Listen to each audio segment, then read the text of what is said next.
Imagine competing for a job with someone who has 2 decades more experience than you. Bushra Amiwala did just that when she decided to run for county commissioner in Cook County, Illinois, the second largest county in the country, at 19 years old.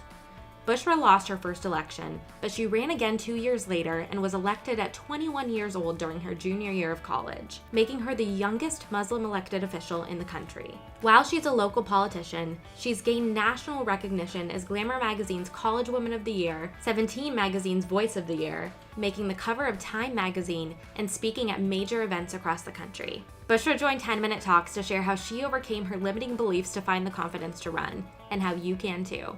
This is our conversation. I'm so curious, what does your schedule look like right now? So my full-time job is that I work at Google. So I do that from 9 to 5.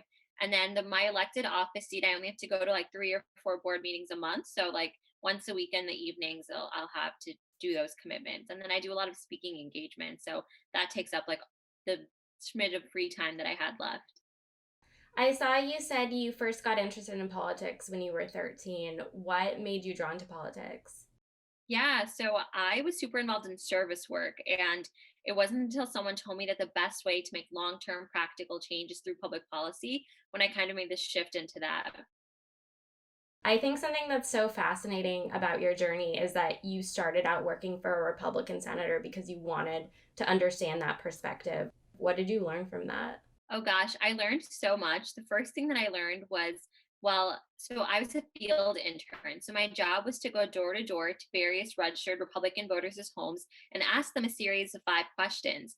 And the first question on that list was, on a scale of 1 to 10, how fearsome are you of an Islamic terror attack on US soil? And a lot of the times I would get answers 8 or above. So I learned that the media has played quite an influential role in shaping people's perspectives and decisions and preconceived notions on what it looks like to be a Muslim person. And that was probably my greatest lesson. Yeah, I think it's so fascinating because I would be terrified of going up against a man who had been doing this job since I was in elementary school. Did you feel any fear when you first decided to run against him, and how did you push past that? Yeah. I think ignorance is bliss. I didn't really know what I was getting myself into totally, to be truthfully speaking, and to be 100% honest with you. So I think because of that, a lot of the things that would have been fearsome or would have been, concerns of mine, I just didn't have because I was like, you know what, like I'm running for office for the very first time. Like, what's the worst that could possibly happen is kind of what my mentality was. Yeah. One of my favorite things about your story is that you lost your first election because I think that goes to show that just because something doesn't work out initially how you planned, it doesn't mean that it's not meant for you. How have you been able to not look at a loss as a failure? That is such a good question. And I'll be honest, there was a lot of unlearning that came with that. So my on election night, when I first lost my election, people asked me, like, will you run again? Like, do you plan on running for office again? And I was like, no way. Like, I do not plan on doing this again. I was so sad. I was so heartbroken. I was very torn. I saw a year's worth of effort and energy essentially in my eyes go to waste. And I had to understand that even though I did not win and even though I did not get elected that time, I mobilized the South Asian community, the Muslim community, young people, people of color, people from different marginalized backgrounds who historically don't get involved in politics to get out and vote. And that's where my support came from. And that was a huge success. And seeing that in the eyes of, what looks like failure it was a lesson that did not come overnight. It took a lot of reflecting. It took quite a few months to sort of pick myself back up and be like, I think I can do this again. And the person that I ran against the first time saw leadership ability and potential in me that I definitely did not see in myself after losing the first time. And he's the one that asked me to run for office again.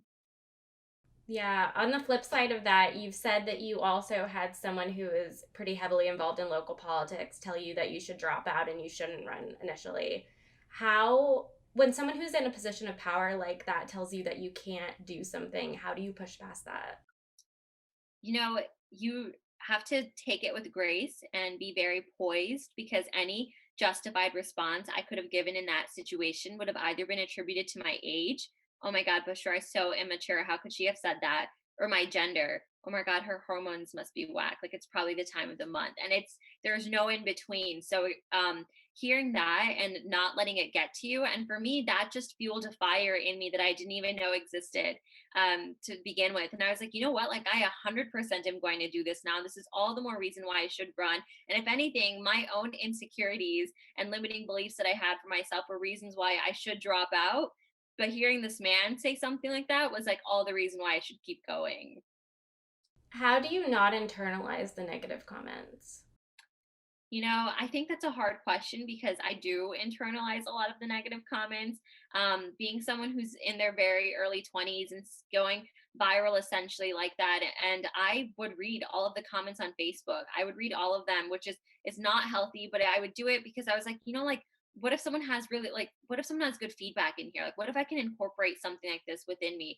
And I think that's not a sustainable mindset at all. Like, I definitely do not recommend reading the comments section of posts that get very high reach, because you will get both sides of the spectrum. You'll get people that say, oh my gosh, I'm obsessed with this girl, she's amazing, like I can't wait until she runs for president. And you'll get people that say, wow, like this girl doesn't belong in our country, like why is she running to represent her community? And seeing both sides, you only pay attention to the negative. But I also learned that with every 100 positive comments, you're guaranteed one negative comment, and it's easier to focus on that one negative, write that black dot on the whiteboard. But it's very important to pay attention to the positive over the negative.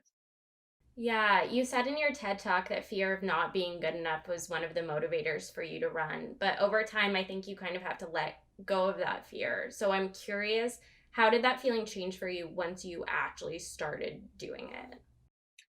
I think fake it till you make it was a really great motto, because I realized that this is something that I was naturally good at. Like, I never had like PR training, never had media training, but I was good at like talking to people and connecting with them and pitching myself to news outlets and campaigning and connecting with voters and constituents in my district. So I found it to be a natural fit for me as time went on, and that made that imposter syndrome and the fear of failure and the fear of not being good enough kind of get dismissed, because I was like, whoa, this is happening way too easily.